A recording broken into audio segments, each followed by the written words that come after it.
여러분 한 주간 평안하셨습니까? 은혜 가운데 사셨습니까? 네, 그 은혜가 무엇인가요? 평안함이 어떤 것인가요? 여러분 신앙생활하며 말씀 붙들고 살아가는 이 말씀의 은혜가 얼마나 놀라운지 여러분 아시죠? 말씀에 대한 깨달음, 그 말씀의 은혜가 있으면 힘든 일도 이겨낼 수 있고요. 또 환난 중에 만나게 되는 이 말씀의 은혜와 기쁨, 감사 이런 것들은 불평하게 되는 이런 모든 상황들을 다 다른 눈으로 다시 믿음 안에 해석하며 바라보며 살아갈 수 있게 해줍니다. 또 말씀은 예수님께서 제자들에게 하신 말씀을 생각해 보면 말씀이 우리의 심령을 깨끗하게 하죠. 우리 안에 얼마나 깨끗하지 않은 것들이 많이 있는지를 또 생각해 보게 합니다. 요즘에 한 6년쯤 전이었을 것 같은데 제가 정말 말씀의 그 큰 기쁨과 은혜 속에 살았던 때를 기억하게 하는 것 같습니다.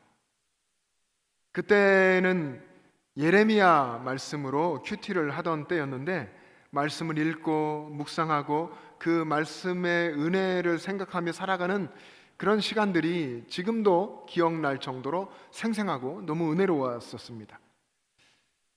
근데 왜 6년이 지났는데 하나님이 그런 생각을 하게 하고 그런 기억이 나게 하실까 생각해 봤더니 요즘 우리 교회에서 묵상하는 말씀이 새벽에 말씀 나누는 말씀이 예레미야 아니지만 에스겔 말씀입니다.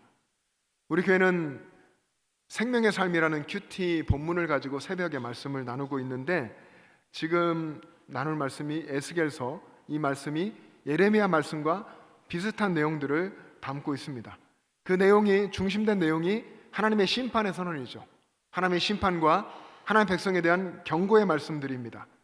그래서 이 말씀이 매우 무겁게 받아들여지고 그렇게 느껴질 수 있지만 그 말씀 속에 하나님의 심판과 또 저주와 경고의 그런 메시지 속에 숨겨져 있는 하나님이 우리에게 말씀하시고 우리의 주기를 원하시는 회복과 이 소망의 메시지를 발견하면 우리 삶에 그 말씀이 얼마나 큰 힘이 되고 또 기쁨이 되고 은혜가 되는지 모릅니다. 여기 계신 여러분 모두가 다 여러분의 삶의 현장에서 날마다 말씀의 은혜를 기대하고 또 말씀의 은혜를 붙들고 살아갈 수 있기를 축복합니다. 여러분 우리들은 저와 여러분 모두는 다 죽었던 사람들입니다. 그리고 살아난 사람들이죠. 우리는 이미 죄로 인해 죽어서 아무 소망이 없던 사람들이었습니다.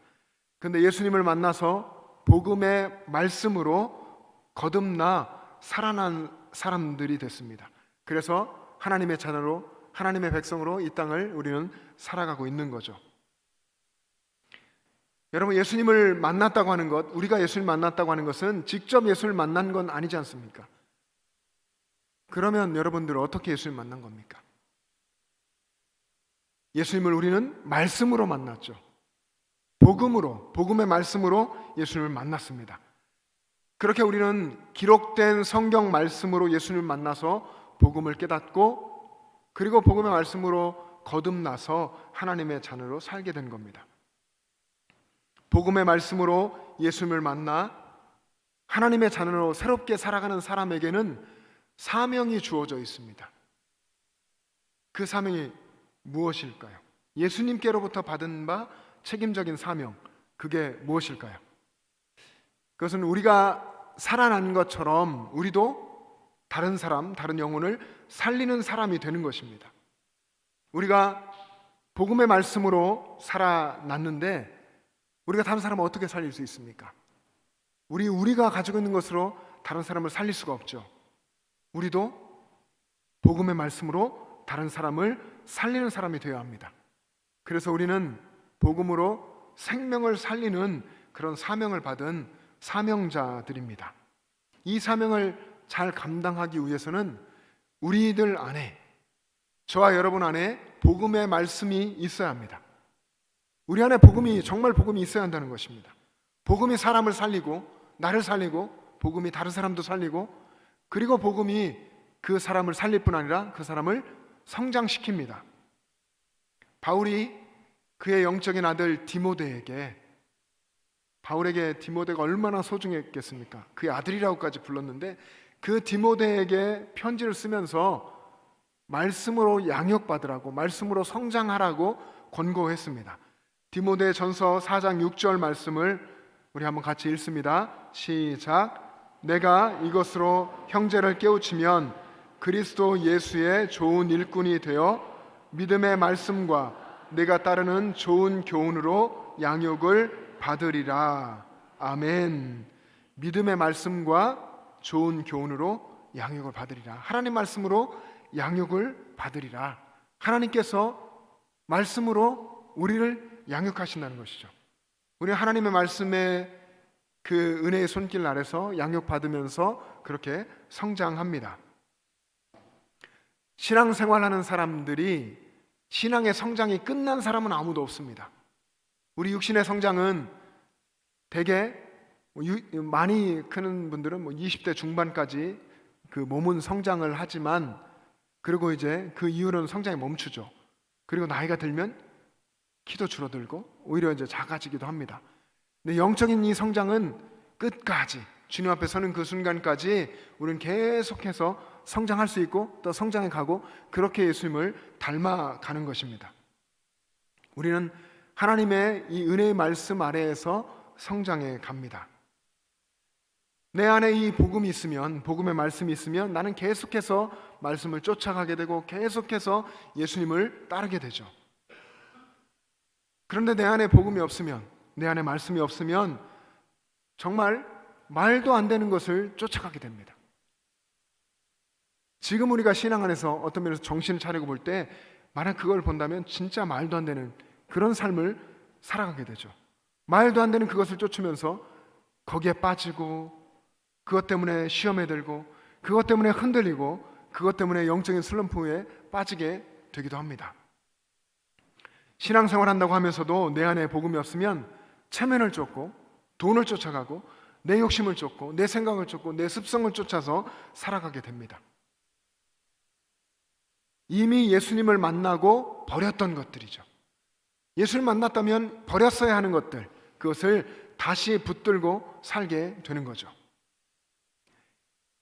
베드로가 베드로후서에서 이렇게 이야기했습니다. 예수님을 만나고 예수님을 알게 되고 그래서 세상에서 구별돼서 예수님으로부터 거룩한 사명을 받아서 살다가 다시 세상에 얽매이고 사명을 저버리는 그런 사람에게 경고하면서 이렇게 얘기했습니다. 베드로후서 2장 22절에 보면 그때 당시에 많은 사람들이 알던 속담, 우리도 흔히 아는 속담들이 있잖아요. 그 당시의 속담을 성경 속에 썼는데 어떻게 썼냐면 개가 토하였던 것에 돌아가고 돼지가 씻었다가 더러운 구덩이에 도로 누웠다.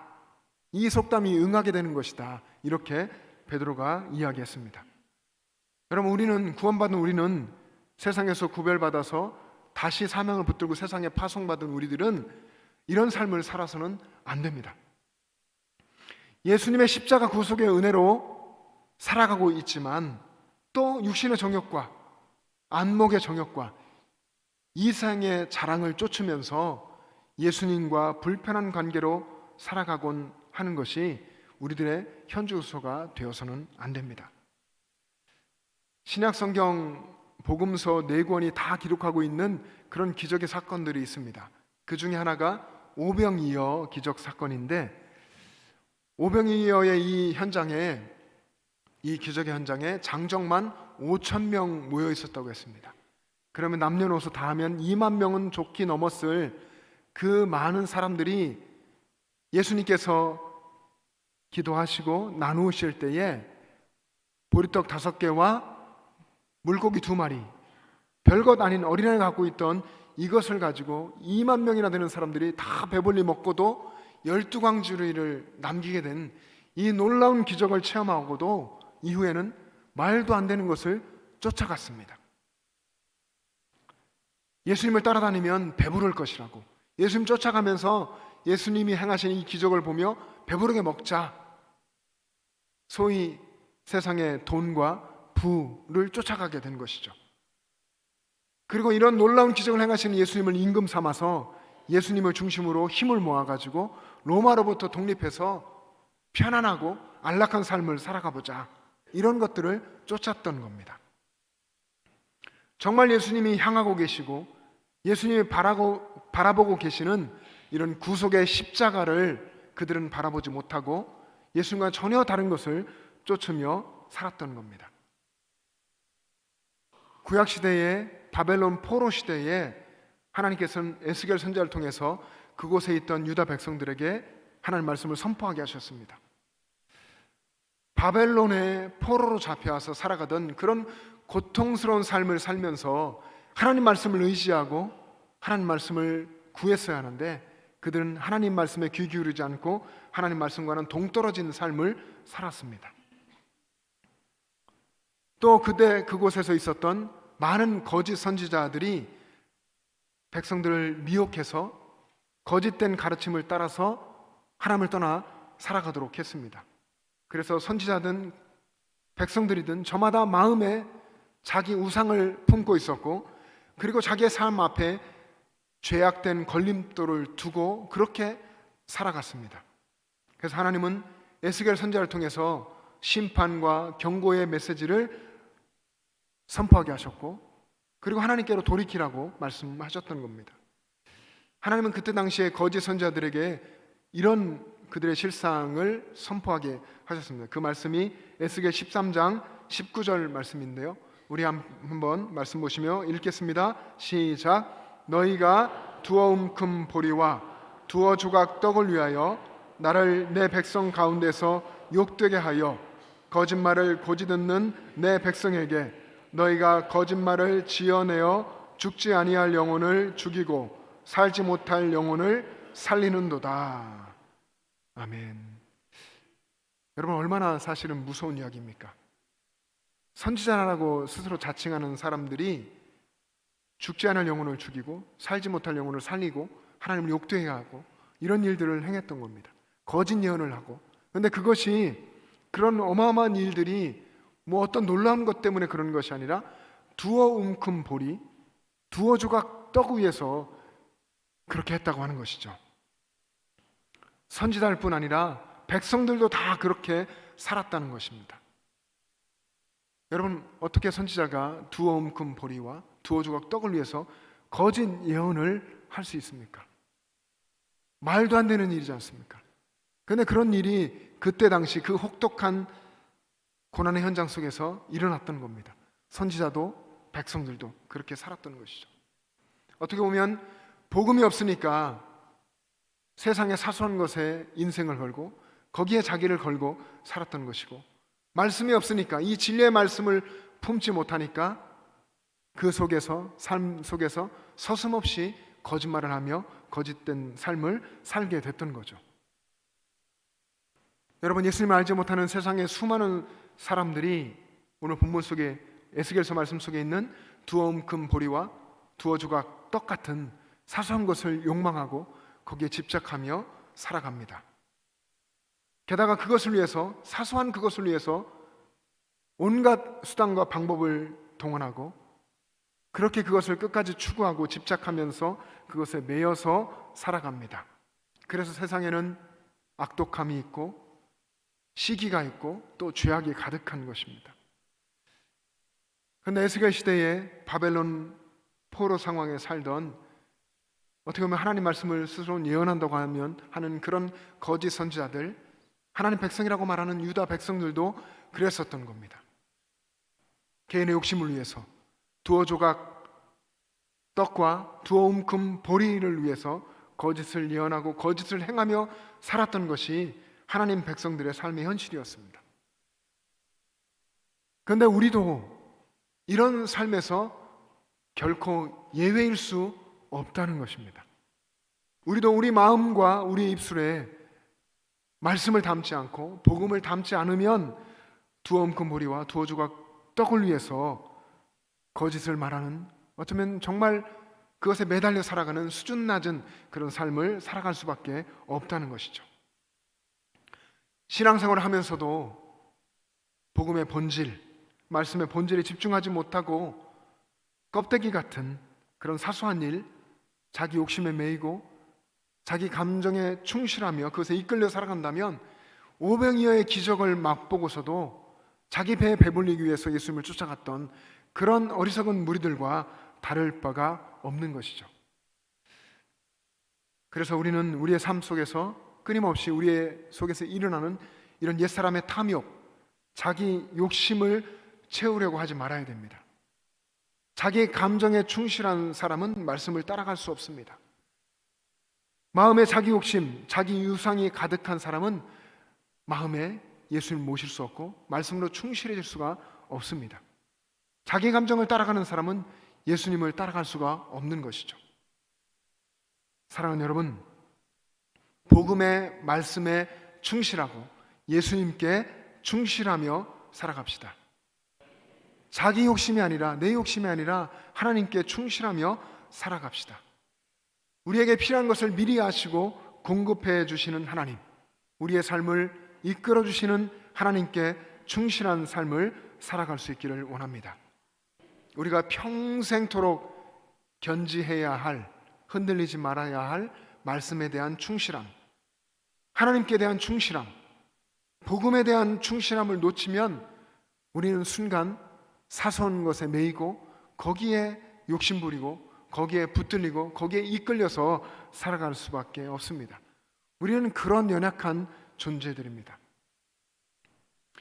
우리가 합독해서 우리가 같이 읽었었던 이 시편 119편 저자는 이런 인간의 이기심, 인간의 지독한 자기 중심성을 너무나 잘 알고 있었습니다.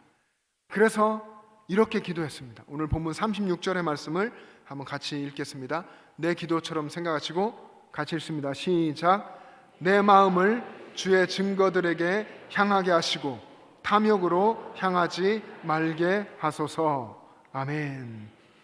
이 시편 119편의 저자는 자신의 마음이 주의 증거들, 말씀이거든요. 하나님의 말씀으로 향하기를 원했습니다. 하나님 말씀을 향하게 해주십시오. 어쩔 수 없는 인간의 연약함을 가지고 탐욕을 쫓아가지 않게 하시고 하나님 말씀을 향하고 하나님 말씀을 쫓아가게 해달라고 간구하며 기도했던 것입니다. 여러분, 시편 119편은 우리가 잘 알듯이 성경에서 가장 긴 장입니다. 성경에서 가장 긴 장인데 이 176절까지나 있는 이 장이 놀라운 구조를 가지고 있습니다. 소위 우리가 영어를 배울 때 아이들에게 알파벳 노래를 시키잖아요. 이런 알파벳 송처럼 되어 있습니다. 히브리 알파벳이 22글자인데 이 시편 119편은 1절부터 앞절에 그렇게 이니셜 첫 글자가 8절까지 있습니다. 9절부터는 두 번째 글자가 있습니다. 이렇게 해서 176절까지 이니셜 히브리 알파벳 글자를 가지고 알렙, 베트, 김멜 그리고 마지막 타브까지 이렇게 176절이 구성되어 있습니다. 이 176편의 내용을, 기도의 내용과 찬양의 내용을 보면 많은 학자들이 다윗이 이 시편 119편을 썼다라고 이야기하는데, 그러면 그렇다고 한다면 다윗이 하나님을 찬양하고 하나님을 노래하면서 사실 엄청난 빌드업을 가지고 하나님을 찬양하고 노래하는 것입니다. 왜냐하면 이니셜까지 다 하나하나 맞춘 것이죠. 알렙부터 끝글자까지, 타브까지 다 이렇게 맞춰서 176절을 구성하면서 하나님을 찬양하고 하나님을 노래한 것입니다. 그런데 또 하나 놀라운 것은 이 시편 전체의 주제입니다.